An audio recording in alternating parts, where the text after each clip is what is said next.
नमस्कार मित्रांनो, मी जयकर मांडके माझ्या चॅनलवर आपल्या सगळ्यांचे स्वागत करतो. मित्रांनो, अ हिरोईन ऑफ द सी नावाचा जो लेसन आहे त्याचा पहिला पार्ट तुम्ही नक्की पाहिलेला असेल. त्याचा दुसरा पार्ट मी आपल्यासमोर सादर करतोय पेज नंबर 47 वरती हा व 48 अशा दोन पानावरती हा पाठ आहे सेकंड पार्टचा. तर मग चला व्हिडिओला सुरुवात करतो. Next morning at 6 o'clock grace was dressing. आता दुसऱ्या दिवशी सकाळी आपण मागच्या पाठामध्ये पाहिलं की आदल्या दिवशी रात्री एक जहाज वादळामध्ये अडकलेलं होतं आणि वादळामुळं ते जहाज खडकांवरती आदळलं, फुटलेलं होतं ते, आणि त्यातले काही प्रवासी बुडालेले होते आणि काही लोक खडकावरती चिटकून राहिलेली होती. आता दुसऱ्या दिवशी सहाच्या सुमारास 6 वाजता ग्रेस ज्यावेळेला ड्रेसिंग करत होती त्यावेळेला she look out of her window and saw the storm was still blowing. तेव्हा तिने खिडकीतनं बाहेर पाहिलं तर अजूनही वादळ हे ब्लोईंग करत होतं, म्हणजे वाहत होतं किंवा घोंगावत होतं. सडनली शी स्टॉप्ड आणि अचानक ती थांबली. Wasn't there something on the distant rocks. तर तिथं काहीतरी नव्हतं का तिथं त्या दूरवरच्या खडकांवरती. Calling her father she looked again. तिनं आपल्या वडिलांना बोलावलं आणि पुन्हा एकदा तिनं तिकडं पाहिलं. Yes, there were certainly people clinging on the rocks. तर निश्चितच तिथं लोक होती आणि ते क्लिंगिंग या शब्दाचा अर्थ अटॅच वनसेल्फ टू, म्हणजे खडकांवरती काही लोक चिकटून राहिलेली होती किंवा बिलगलेली होती, खडकाला धरून राहिलेली होती. But they were half under the sea. पण ती जवळजवळ अर्ध्या अशा समुद्रामध्ये, म्हणजे ती लोक अर्ध्यापर्यंत तरी समुद्रामध्ये होती ती. We must rescue them before they are drowned. Drowned म्हणजे बुडणे. तर क्राईड ग्रेस. तर ग्रेस म्हणते आपण, ती ओरडली की आपण त्यांना ते बुडवण्या अगोदरच आपण त्यांना रेस्क्यू केलं पाहिजे. रेस्क्यू म्हणजे to save someone from dangerous or different situation, म्हणजे एखाद्याचा सुटका करणे किंवा बचाव करणे. तर आपण काय केलं पाहिजे, तर त्यांची सुटका केली पाहिजे किंवा बचाव केला पाहिजे. कधी, तर ते बुडायच्या अगोदर समुद्रामध्ये. We must do something. Will you ever sleep again father if they die. तर बघा, आपण काहीतरी करायलाच हवं. आणि ती वडिलांना परत म्हणते की समजा जर ती माणसं मेली तर तुम्ही झोपू शकाल. म्हणजे तिला असं विचारायचं की तुम्हाला आरामात तुम्हाला झोप लागेल का, तुमच्या समोर ही माणसं बुडून मेल्यानंतर तुम्हाला झोप लागेल. William Darling was a brave old man. आता विल्यम डार्लिंग हे एक वृद्ध मनुष्य होते, तरी सुद्धा ते ब्रेव होते. But he shook his head. पण त्यांनी मात्र त्यांचं डोकं हलवलं. It's hopeless. होपलेस म्हणजे आशा नसलेलं. म्हणजे आता हे खरं तर होपलेस म्हणजे यात काही आशादायी चित्र नाही असं त्यांना सांगायचं होतं. He said we can do nothing. आपण काहीच करू शकत नाही. How can I row a boat by myself through these waves. Row म्हणजे बोट वल्हवणे. तर ते म्हणतात की माझं मी स्वतः अशा या लाटांमध्ये, म्हणजे समुद्राच्या ज्यावेळेला वादळ असताना त्या लाटांमध्ये माझा मी स्वतः कसा मी बोट त्यांच्यापर्यंत वल्हवत घेऊन जाणार. If only I had another man here to help me. हां, जर दुसरा एखादा माणूस जर असता तर मग ते शक्य झालं असतं मला मदत करायला, ते एकट्याला. I can help you father cried Grace. Grace त्यावरती म्हणते की बाबा मी तुम्हाला मदत करू शकते. I can row a boat as well as any man can't I. ती म्हणते की एखादा माणूस ज्याप्रमाणे तो बोट वल्हवेल किंवा ती बोट चालवत वल्हवत तिथपर्यंत घेऊन जाऊ शकेल, तसं मी त्या माणसासारखं मी सुद्धा तिथपर्यंत बोट चालवत घेऊन जाऊ शकते की नाही. I am small but I am strong. मी जरी छोटे असले तरी सुद्धा मी स्ट्रॉंग आहे. You and I have often rowed together. ते असं म्हणते की बऱ्याचदा तुम्ही आणि मी बऱ्याच आपण काय केलेलं आहे ते एकत्रित नाव किंवा बोट ही वल्लवलेली आहे. We can reach those unfortunate people. आपण त्या दुर्दैवी माणसांपर्यंत आपण आरामात पोहोचून जाऊ शकतो किंवा आपण त्यांच्यापर्यंत पोहोचून जाऊ शकतो मी तुमच्यासोबत जर असेल तर. Mister darling was with her husband and daughter at the window. आता त्या खिडकीजवळच मिसेस डार्लिंग सुद्धा होत्या. मिस्टर डार्लिंग यांच्या पत्नी या ग्रेसच्या आई सुद्धा तिथं होत्या. आपल्या पती आणि मुलीबरोबर त्या खिडकीजवळ त्या होत्या. No no she exclaimed. त्या म्हणतात नाही नाही. How will it help those poor people if you are drowned. ती म्हणते की तुम्ही जर स्वतःच समुद्रामध्ये बुडाला तर तुम्ही त्या दुर्दैवी लोकांना बिचाऱ्या लोकांना तुम्ही कसं वाचवणार. You cannot row in the storm. तुम्ही या वादळामध्ये तुम्ही समुद्रामध्ये नाव बदलावू शकत नाही. नाव चालवत देऊ शकत नाही तुम्ही. Do not try.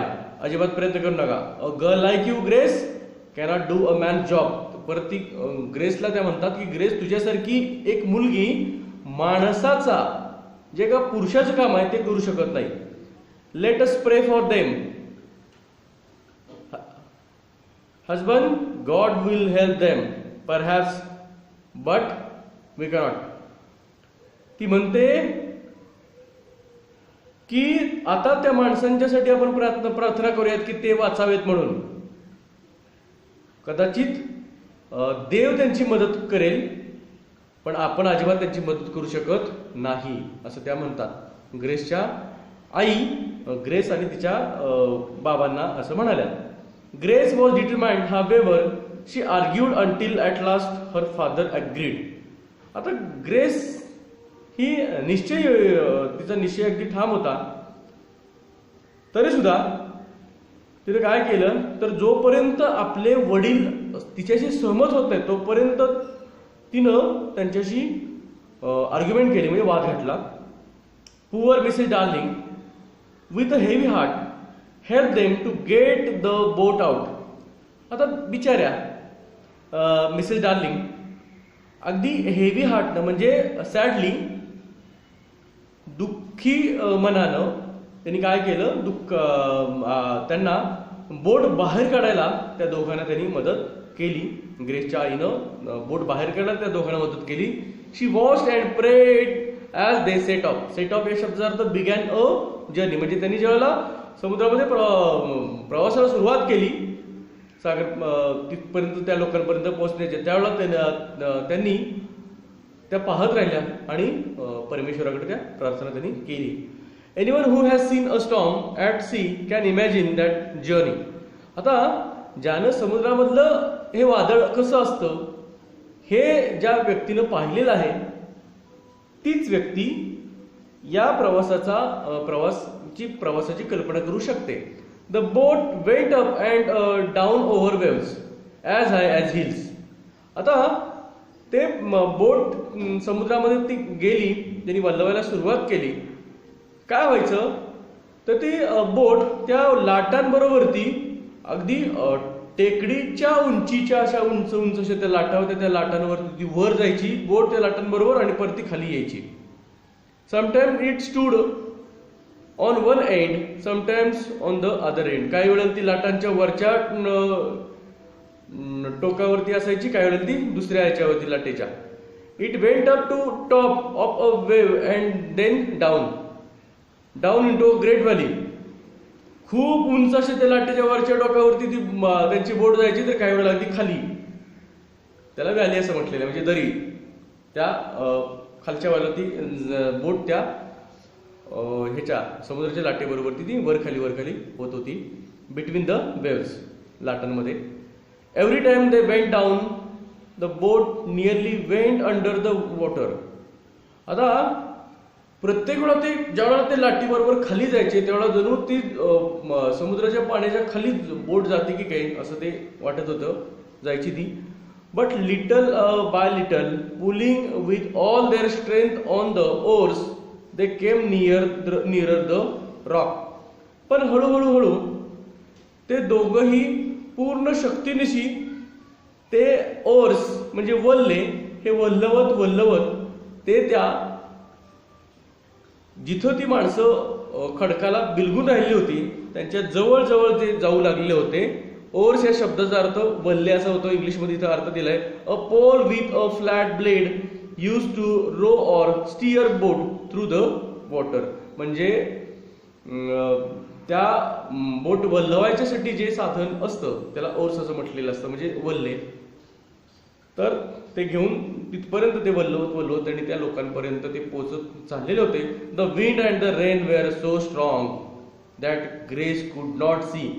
आता वारा आणि पाऊस हा इतका जोराचा होता की Grace could not see the men and women clinging to the rocks. तर ती जी माणसं होती जी त्या खडकाला बिलगून चिकटून राहिलेली होती ती माणसं सुद्धा ग्रेसला दिसाली नाहीत. कारण का तर इतकं पाऊस आणि वादळ हे जोराचं होतं. She only heard their cries to help. ती फक्त तिला त्यांनी मदतीसाठी केलेली याचना विनवणी किंवा ते जे मदतीसाठी जे ओरडत होते तेच फक्त तिला ऐकायला येत होतं ग्रेसला. She needed all her strength to hold on to the oar which was bigger than herself. आता तिच्या ते जे वल्ले ते तिच्यापेक्षा खूप मोठं होतं आणि ते धरून ठेवण्याची सामर्थ्य शक्ती तिच्यामध्ये येण्याची गरज होती. कारण का तर तिच्या वयापेक्षा म्हणा तिच्या शक्तीपेक्षा तिच्या ताकदीपेक्षा ते खरं खूपच अवघड असं ते काम होतं. खूपच कष्टाचं म्हणा किंवा खूपच अवघड तिच्यासाठी ते काम होतं.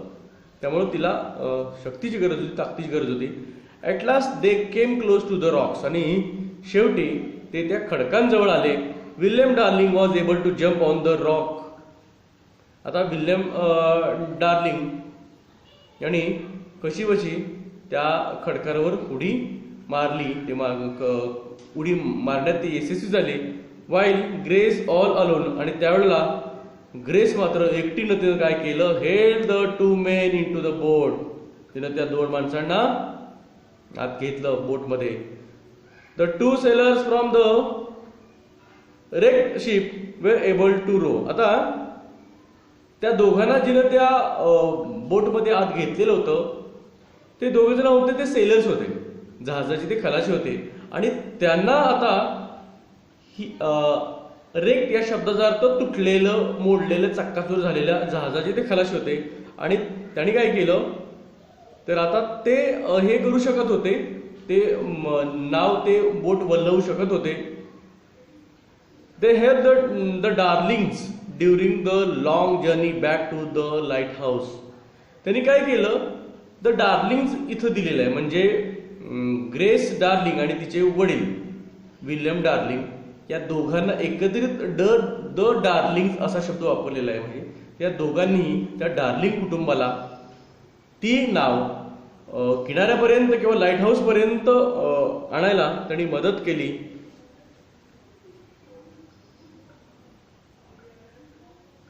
During the long journey back to the lighthouse. म्हणजे खूप दूरवरचा तो प्रवास होता, जो 1 मैलाचा तो प्रवास होता. आणि तो प्रवास त्यांनी स्वतःच त्या दोघांनी ती बोट त्यांनी बदलवली.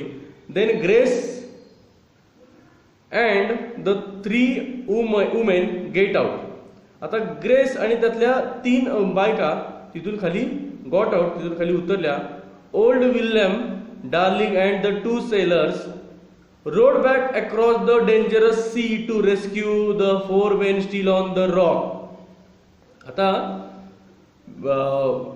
जे वृद्ध विल्यम डार्लिंग होते आणि त्यांच्यासोबत ते जे 2 खलाशी मगाशी त्यांच्यासोबत जे आलेले होते ते परत या चौघींना बाहेर उतरल्यानंतर ते परत आत त्याच धोकादायक अशा समुद्रामध्ये परत त्यांनी बोट वल्लवत ते आत गेले, बोट चालवत ते आत गेले.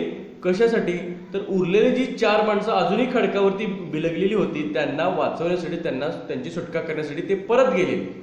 Grace did not have any time to rest now. आता काही लोकांना आपण वाचवलेलं आहे, मग आता रेस्ट थोडंसं आराम वगैरे करावा असं तिला न वाटता तिने तो वेळ अजिबात रेस्ट सुद्धा तिने घेतली नाही. तर all that day she was busy helping her mother to warm and feed the rescued passengers. तर ती पूर्ण दिवसभर तिनं आपल्या आईला मदत केली. तर ते जे पॅसेंजर्स होते, ते जे प्रवासी होते, जे पूर्ण रात्रभर त्या थंडीमध्ये पावसामध्ये ते कुडकुडत बसलेले होते, त्यांना ऊब देण्याचे काम करणं आणि त्यांना फीड करणं, फीड म्हणजे त्यांना जेवू खाऊ घालणं, या कामामध्येच तिनं आईला मदत केली. फीड या शब्दाचा अर्थ भरवण्यास न घेता त्यांना जेवू खाऊ घालणं. After several days these passengers were able to return to their homes in England. आता बऱ्याच दिवसानंतर बघा, काही दिवसानंतर हे पॅसेंजर ज्यावेळेला व्यवस्थित झाले, ठीक झाल्यानंतर ते त्यांच्या घरी इंग्लंडला ते परत गेले. They told the story of the brave girl. त्यांनी त्या शूर मुलीची कथा त्यांनी सांगितली. And her father to their families and friends. आणि तिच्या वडिलांची, त्या शूर मुलीची आणि तिच्या शूर वडिलांची कथा त्यांनी आपल्या कुटुंबियांना, फॅमिलीजला आणि फ्रेंड्सला, मित्रांना सांगितले. Suddenly Grace and her father were famous. आणि लगेचच ग्रेस डार्लिंग आणि तिचे वडील विल्यम डार्लिंग हे दोघंही फेमस झाले. The story of their heroism was told in the newspapers. आता त्यांनी जे हे जे हिरोईक कृत्य जे केलेलं होतं, त्या त्यांच्या हिरोजमचं जी कथा आहे ती कथा वृत्तपत्रामध्ये प्रदर्शित झाली.